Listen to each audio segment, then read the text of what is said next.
ભાજપ શિંદેને મોટો ઝટકો આપવાની તૈયારીમાં એનડીએના સીએમ ઉમેદવાર અંગે નવો પ્લાન। મહારાષ્ટ્રમાં વિધાનસભા ચૂંટણીની નેશનલ ડેમોક્રેટિક એલાયન્સે તૈયારીઓ શરૂ કરી દીધી છે। બેઠક શેરિંગ પર વાતચીત લગભગ પૂર્ણ થઈ ગઈ છે। નેતૃત્વ અંગે પણ લગભગ નિર્ણયો લેવામાં આવ્યા છે। સૂત્રોના જણાવ્યા અનુસાર ભાજપના નેતૃત્વમાં એનડીએ સામૂહિક નેતૃત્વમાં ચૂંટણીમાં ઉતરશે। જો કે શિવસેના પર દબાણ છે કે એનડીએ વર્તમાન મુખ્યમંત્રી એકનાથ શિંદેને આગળ રાખીને ચૂંટણી લડે, જેથી શિવસેનાના તેના મતમાં વધુ પડતો ઘટાડો કરી શકે નહીં। મહારાષ્ટ્રમાં હજુ ચૂંટણીની જાહેરાત થઈ નથી, પરંતુ ભાજપે ઉમેદવારોની પસંદગીનું કામ શરૂ કરી દીધું છે।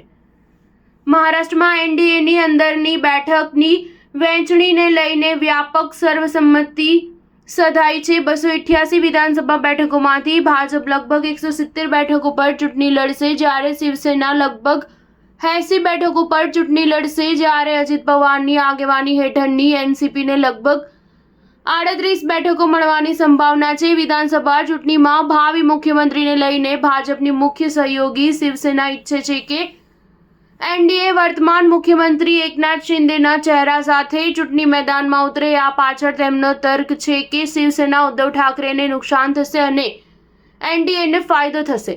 જો કે આ મુદ્દે ભાજપ સ્પષ્ટપણે માને છે કે તે માત્ર મહત્તમ બેઠકો પર ચૂંટણી લડી રહ્યું નથી, પરંતુ તે ગઠબંધનમાં સૌથી મોટી પાર્ટી પણ છે।